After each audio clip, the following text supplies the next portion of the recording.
बलवती माया बड़े बड़े ज्ञानी और सिद्ध जनों को भी प्रभावित कर देती है, तो हम जैसे संसारिक माया में फंसे हुए जीव कभी कैसे? पैदल चलने वाले की टोल में चुंगी लगती है क्या? है? बड़ी गाड़ियों की लगती है, गाड़ियों की लगती है। भजन करने वाला आदमी जानते हो कैसा होता है? तृणादपि सुनीचेन तरोर्यु सहिष्णुना अमानिना मान देन कीर्तनी यह कभी माया परीक्षा नहीं ले सकती, कभी चुंगी नहीं लग सकती।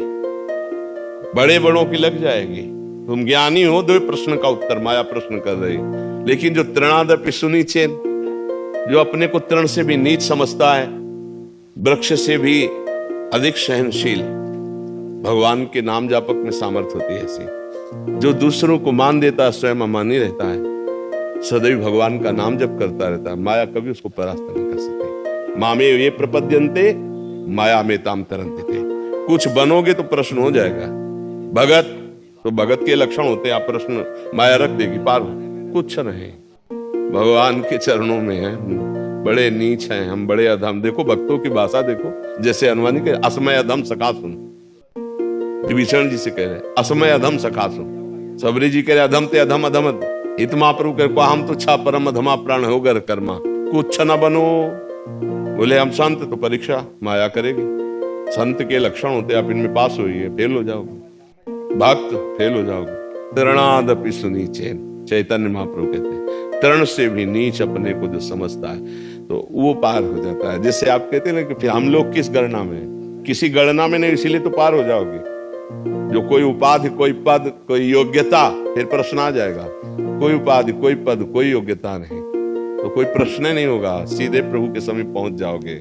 ऐसे भगवान ले चलते हैं अपने भक्त को। जैसे छोटा बच्चा लड़खड़ा के चलने लगता है तो माँ ऐसे चलाना सिखाती है कि गिरेगा तो मेरी बाहुओं में, तो करो सदा तिनके रखवारी किनके, जो केवल भगवद आश्रित है, कोई अभिमान नहीं, कुछ नहीं, कोई पद नहीं, कोई प्रतिष्ठा नहीं, बहुत छोटा बन करके निकल जाओ माया से। दो ही माया से निकलते हैं, एक बहुत बड़ा, इतने बड़े बन जाओ कि सबको समेट लो अपने में। अहम ब्रह्मास्मि ज्ञान, वही ब्रह्म स्वरूप में तन्मय हो गया, कोई नहीं बचा। साफ चराचर जगत ब्रह्म में, सर्वम कलमिदम ब्रह्म, और वो ब्रह्म मेरा स्वरूप, मेरी आत्मा, तब आत्मस्वरूप खत्म। इतने बड़े बन जाओ, और या इतने छोटे बन जाओ, तृण से भी अपने को लीच समझ लो। ये भक्त होता है, वो ज्ञानी होता है। अब बीच वाले नहीं, इतने बड़े बनो कि कोई तुम्हारे अलावा रह ही न जाए, तो बड़ा कठिन होता है।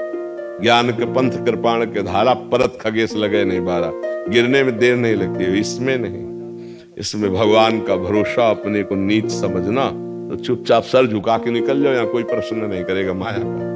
बड़ों में प्रश्न होता है, जो ना पूरे बड़े बने और ना पूरे नीचे बने, ये जो बीच में चल रहे ना, इसी में सब प्रश्न होता है। जहां कहीं अहम आया, माया प्रश्न खड़ा कर देगी।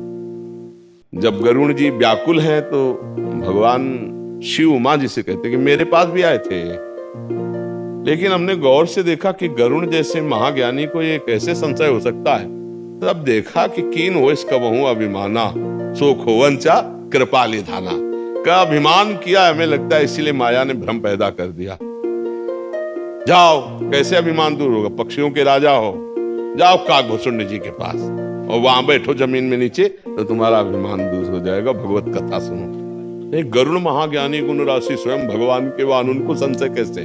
कहीं भी जहां अभिमान आ गया वहीं प्रश्न खड़ा हो जाएगा। अभिमान रहित दैन्य भाव, तो माया नाम की कोई वस्तु ही नहीं है जो आपको परास्त कर सके। मां माने नहीं या माने जो है ही नहीं, वो परास्त क्या करेगी? रस्सी में सांप दिखाई दे रहा था, हनकाड़े, लेकिन जब नजदीक गए तो रस्सी, ना वो कभी सांप था, ना है, न रहेगा। ऐसे ही मत्ता परतरम नान्यत किंचित अस्ति धनंजय। भगवान कह रहे हैं धनंजय अर्जुन, मेरे सिवा कुछ नहीं है। ये जो भगवान में माया भास रही है, ये अज्ञान के कारण, केवल भगवान ही भगवान। जैसे रस्सी में न सांप था न है, पर दूर से ऐसा लग रहा है फनकाड़े बैठा हुआ है। अब या तो इतनी लंबी टार्च हो आपके पास कि सीधे आपको रस्सी दिखाई दे, वो है ज्ञान। या पहुंचा हुआ कोई पुरुष हो, उस पर विश्वास कर लो कि देख भैया मैं नजदीक खड़ा हूं, काट नहीं रहा, ये रस्सी है, वो है गुरुदेव। गुरुदेव के वचनों पर विश्वास कर लो, माया नाम की कोई वस्तु नहीं, केवल श्री कृष्ण ही श्री कृष्ण है। तो दैन्य हो जाओ और नाम जप करते हुए निकल जाओ।